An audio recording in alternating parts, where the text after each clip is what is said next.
প্রথমে সর্ষের ফুলগুলোকে বেছে ভালো করে পরিষ্কার করে ধুয়ে নিতে হবে। সুন্দর করে ধুয়ে নেওয়ার পর কড়ার মধ্যে দিয়ে তার মধ্যে জল দিয়ে দিতে হবে। তারপর এটাকে ভালোভাবে সিদ্ধ হতে দিতে হবে।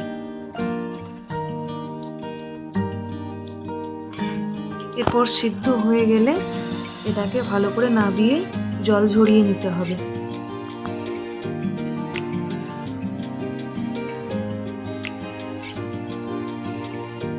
এরপর জলটা ঝরে গেলে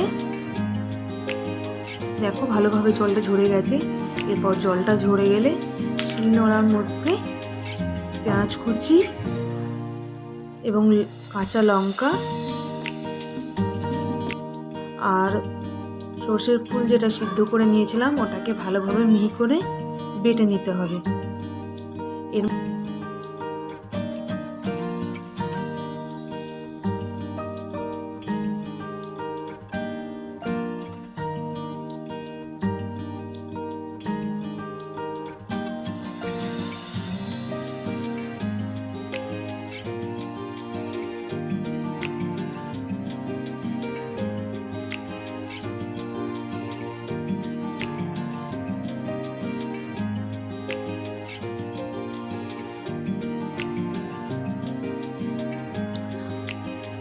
অবশেষে এর মধ্যে একটু পরিমাণ মতো লবণও দিয়ে দিতে হবে, যাতে এর সঙ্গে বাটলে এর সঙ্গে পুরোটা ভালোভাবে মিশে যায়।